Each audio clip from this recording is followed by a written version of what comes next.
कहते हुए सुना, मन खला यद मिन ताह, जो शख्स क्या नाम है इताअत व बरदारी से, इताअत व फरमाबरदारी से दूर हो गया तो कल क़यामत के दिन अल्लाह तबारक तआला से मुलाकात करेगा, उसके पास कोई बुरहान और दलील नहीं होगी। यहाँ इताअत मकसद ये कि जो हाकिम वक्त है उसकी इताअत जरूरी है उन तमाम उमूर में जिसमें अल्लाह तबारक तआला की मासियत नहीं लाजिम आती है। और जो शख्स इंतकाल कर गया और उसने मतलब उसके हाथ में, उसके गर्दन में कोई बैत नहीं है, किसी ने उसने हाकिम वक्त पर बैत नहीं कर रखी है, तो गोया कि वो उसने जाहिलियत की मौत पाई। अब यहाँ क्या नाम है बात जानने की है कि कुछ बैतें ऐसी होती हैं जो लोग क्या नाम है पीरों और मुर्शिद और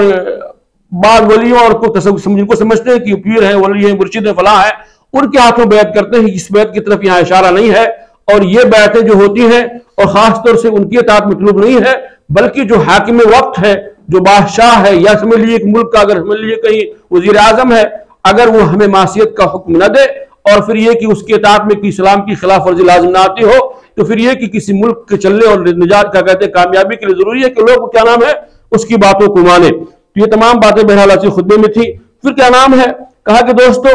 निजात के हसूल के लिए जरूरी है कि क्या नाम है इंसान अहले इल्म को लाजिम पकड़े और उनके आरा का ख्याल रखे, इसलिए कि जो अहले बिदात हैं वो हमें क्या नाम है ये चाहते हैं कि हमारे दिलों में उलमा की शान घट जाए और लोग उलमा से मुतनफिर हो जाए। और जब लोगों के दिलों में अहले इल्म की शान घट जाएगी और लोग उलमा से मुतनफिर हो जाएंगे और क्या नाम है उनकी बातों की कदर नहीं करेंगे, तो फिर लोग तन्हा हो जाएंगे। और ऐसे मौके पर ऐसे लोग जो उन्हें भटकाना चाहते हैं, राह रास्त से दूर करना चाहते हैं, उनके लिए मंजिल आसान हो जाएगी। इसलिए दोस्तों अजीजों, इंसान को चाहिए कि वो उलमा के मकाम को समझे। अल्लाह तबारक तआला फरमाता है इन्नमा यख्शल्लाह मिन इबादिहिल उलमा, कि बेशक अल्लाह से खौफ ज़दा सही मानों में अल्लाह के जो बंदे हैं, जो अहले इल्म है, वही ज्यादा अल्लाह से खौफज़दा, अल्लाह की खशियत रखते हैं। इसी तरह से अल्लाह तबारक तआला फरमाता है यरफ़इल्लाहु अल्लज़ीना आमनू मिनकुम वल्लज़ीना ऊतुल इल्म दरजात, कि अल्लाह तबारक तआला दर्जात को बुलंद करता है ऐसे लोगों को जो तुम इस ईमान वाले हैं और वो लोग जो क्या नाम है इल्म से नवाजे गए। इसलिए दोस्तों तीसरी आठवीं चीज ये है कि इंसान को जो तातों पर आमादा करने वाली है और मासियत से दूर रखने वाली जो चीज है वो ये कि इंसान आखिरत के दिन पर ईमान रखे। इसीलिए आप देखें इस आखिरत से मुतालिक कुरान करीम में और अहादीस में कसरत से जिक्र है, इसलिए कि जो शख्स सही मानों में आखिरत पर ईमान रखेगा, जिसको ये यकीन है कि हमें हिसाब व किताब देना है, रब के सामने खड़ा होना है, वो जरूर उसके लिए तैयारी करेगा और जो तैयारी करेगा उसके लिए क्या नाम है कामयाबी उसका कदम चूमने वाली है। अल्लाह तबारक तआला फरमाता है वमा तदरी नफ्सुन माज़ा तक्सिबु गदा वमा तदरी नफ्सुन बिअय्यि अर्दिन तमूत, कि कोई नफ्स ये नहीं जानता कि कल क्या कमाने वाला है। किसी को ये नहीं पता कि कल अल्लाह उसे क्या रोजी देने वाला है, कल वो क्या कमाएगा, और ना ही कोई ये जानता है कि कहाँ उसकी मौत आने वाली है। और जब ये बात है कि हमारी मौत का कोई वक्त मुकर्रर नहीं, हम कभी भी दुनिया से कूच कर सकते हैं, तो अक्लमंद वो शख्स है जो हमा वक्त अपनी आखिरत के लिए तैयार रहे। बहरहाल ये चंद बातें थी जो खुतबा में बयान की गई और फिर ये कि उसके बाद दुआ कलमात के जरिए से खुतबे को खत्म किया गया। अल्लाह से दुआ है कि अल्लाह तबारक तआला जो भी मतलब अक़दी निकात आज के खुतबे में बयान किए गए, हमें क्या नाम है उन अक़ाइद को समझने की तौफीक अता फरमा और सही अकीदा रखने वाला बना और सही अकीदे पर हमें कायम व दायम रख। ये बहरहाल चंद बातें थी जो आज के खुतबे में थी, जिसका जिक्र हमने समझ लिए कि तर्जुमे, बल्कि आज मैंने शायद मैंने तर्जुमा किया है वो लफ्जी तर्जुमा किया खुतबे का किसी इजाफे और कमी के बगैर, बस मामूली कहीं हमने इजाफा किया, छोड़ा तो कुछ भी नहीं है। और ये खुतबा समझ लीजिए कि आज का था। कहाँ जा रहे हैं वो किस सबर को यार। तो बहरहाल ये खुतबा था, मैंने समझा कि अहम है, बहुत सारे निकात इसमें हैं जिसको इंसान को जानना चाहिए, इसकी बिना पर मैंने इसका तर्जुमा किया है। और अगर देखें खाना का टाइम तो भी होने वाला था, 2 मिनट बाकी रह गया है, टाइम खत्म ही हो गया तकरीबन। समझ लीजिए कि अगर खाना आ गया हो तो फिर क्या नाम है दर्स को बंद करते हैं। किसी में कोई सवाल है तो कर सकते हैं। मैं कई हफ्तों से सोच रहा हूँ कि दर्स आगे बढ़ाया जाए, लेकिन मुसलसल खुतबे के तर्जुमे ही में बात खत्म हो जा रही। बहरहाल एक आयत हम पढ़ लेते हैं, इसमें कई आयत है इस दर्स में, और मैंने इससे पहले इशारा किया था कि बाब इस चीज से मुताल्लिक है कि शिरकिया उमूर में से एक ये भी है कि इंसान अल्लाह के अलावा किसी और की फरियाद रसी करे, या ये कि अल्लाह के अलावा किसी और को पुकारे। और यहां आप देखें इस्तिगासा जो है ये भी दुआ के ज़िम्न में आता है, लेकिन ये कि खास तौर से इसका जिक्र किया गया, ये जिक्रुल खास बादल आम है कि क्या कहते हैं, या क्या कहते हैं जिक्रुल आम बादल खास है, ये क्या कहते हैं एक खास चीज का जिक्र है उसके बाद फिर आम का जिक्र किया गया है। और इस्तिगासा मैंने कहा किसी चीज को कहते हैं कि आदमी पर कोई मुश्किल घड़ी आ जाए, किसी मुसीबत में हो, कि बीमार हो जाए, किसी के यहां समझ लीजिए औलाद ना हो, कोई भी क्या कहते हैं कोई आजमाइश आ जाए, तो इससे छुटकारा पाने के लिए जो आदमी मतलब तलब करता है उसे क्या कहते हैं, इस्तिगासा कहते हैं। और दुआ के बारे में, दुआ मतलब ये कि आदमी कोई चीज तलब कर रहा हो, मतलब इसमें इस्तिगासा भी शामिल है और तमाम चीजें इसमें शामिल है।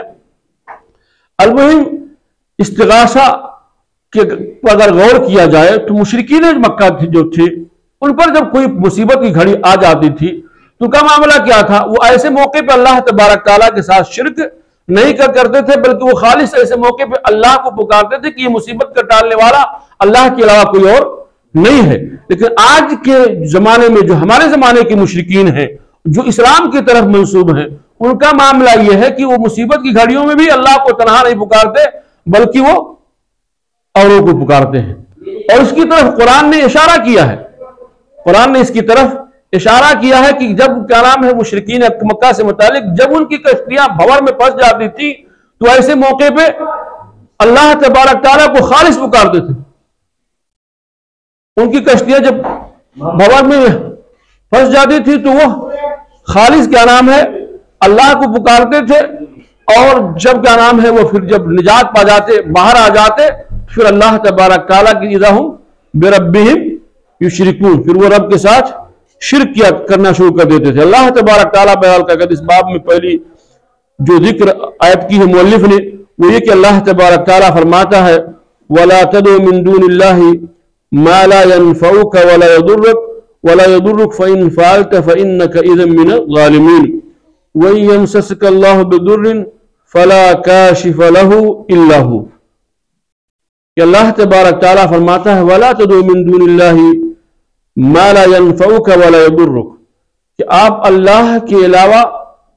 न पुकारे किसी को भी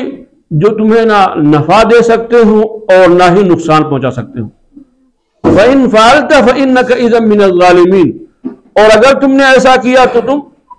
जालिमों में से हो जाओगे, यानी तुम मुशरिकीन में से हो जाओगे। इसलिए कि आप जानते हैं सबसे बड़ा जुल्म क्या है, इन्न शिरका लज़ुल्मुन अज़ीम। लुक़मान अलैहिस्सलाम ने अपने बेटे को नसीहत करते हुए क्या कहा, या बुनय्या ला तुश्रिक बिल्लाह इन्न शिरका लज़ुल्मुन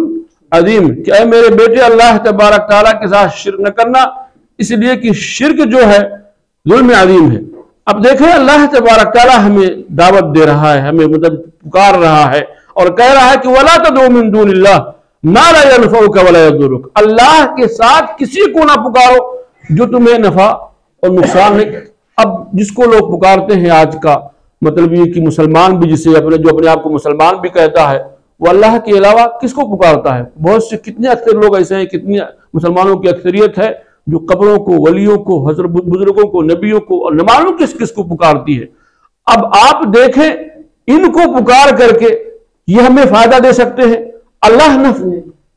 इशारा गोया कि ये अगर ये नफा दे सकते हैं तो जो मुशरिकीन मक्का के जो बुत थे,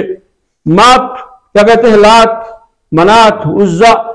ये लोग भी इन पत्थरों को नहीं पुकारते। सच्चाई ये है कि इनके भी अपने ये इशारे हैं, इनके मतलब के जमाने को, जमाने के जो सालिहीन और नेक और बुजुर्ग लोग थे जो अल्लाह वाले थे, उनके क्या कहते हैं, उनके नाम के इन्होंने मुजस्समे बनाए और फिर असल वो इनको नहीं पुकारते। जानते हैं तो पत्थर है, लेकिन असल ये कि इसके जरिए से वो अपने बुजुर्ग लोगों की, अगर आज वही तरीका हम अपना करके कब्रों पे जा करके उन पर क्या कहते हैं मज़ारात बना करके वहां चदरें चढ़ाते हैं, वहां नजराने मानते हैं, तो गोया कि ये तसव्वुर रखते हैं कि ये नफा नुकसान के मालिक हैं। और अल्लाह अज़्ज़ा वजल फरमाता है कि ये लोग नफा नुकसान के मालिक नहीं, बल्कि आप खुद दिमाग लगाएं कि अगर ये किसी किस्म का फायदा पहुंचा सकते थे तो इनके कुंबे कबीले के लोग जो होते वो तो ये कि समझ लिए कि मुल्क रोए जमीन के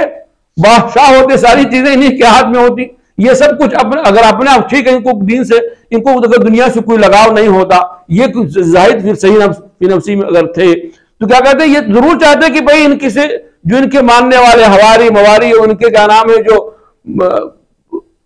मुर्शिद है या जो जिन्होंने क्या इनसे बहते कि उन्हें सब कुछ नवाज दे, ताकि मतलब जो दुनिया के तमाम लोग यहाँ वहां सबको छोड़ करके औरों को पका इन्हीं के दामन में आकर के सब घर कर ले। ये तमाम चीजें बहरहाल जानने की हैं। ये अपने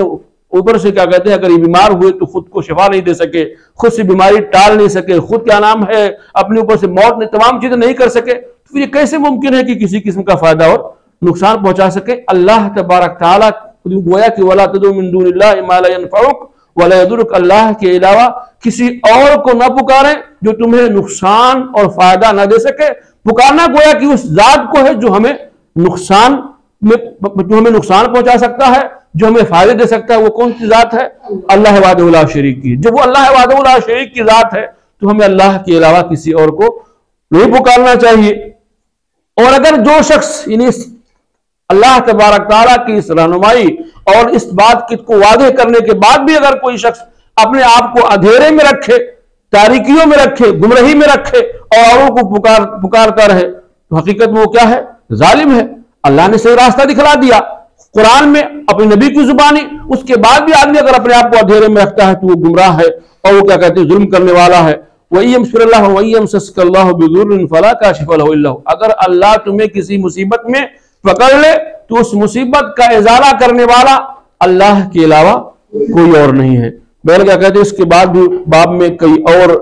आयात हैं जिसका तकमिला इंशाअल्लाह अज़ीज हम अगले दर्स में करेंगे। तो इसमें हमें गोया कि रहनुमाई की गई है कि हमें पुकारना जो है वो अल्लाह को है, और ये दुआ हो, इस्तिआदा हो, इस्तिआनत हो, ये तमाम चीजें क्या नाम है अल्लाह का हक है। और वो चीजें जिसमें इंसान एक दूसरे से मदद ले सकता है,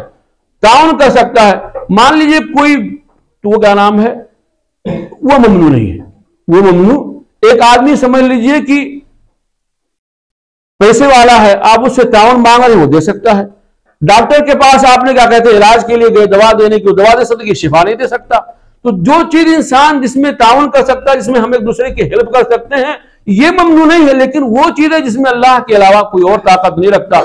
एक आदमी अपाहिज है, आप उससे कहें कि भाई क्या कहते हैं, तो मुझे कंधे पे उठा करके कुछ मेरी हेल्प कर दे, मेरा बोझ उठा दे, इसके बाद पैर ही नहीं है, वो कहां से आप बायात भी है। एक आदमी मान लीजिए कि खुद मुहताज और फकीर है, आप उसे ताउन मांगे, वो ताउन कहां कर सकता है?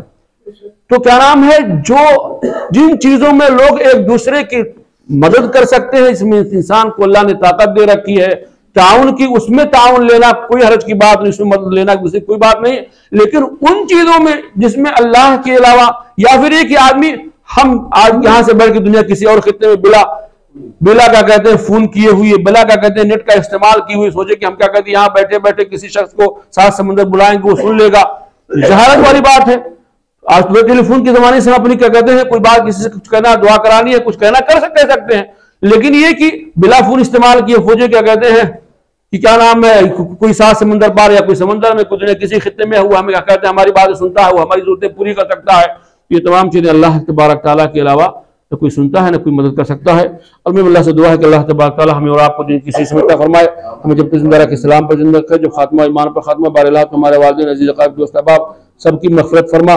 हमें जब जिंदा रखे, इस्लाम पर जिंदा रख, जब खात्मा हो ईमान पर खात्मा हो, आमीन आमीन। और हम सब की हलाल ख्वाहिशों की तकमील फरमा, जो बीमार उन्हें शिफाए कामिल आजिल अता फरमा। अस्सलामु अलैकुम व रहमतुल्लाहि व बरकातुहू।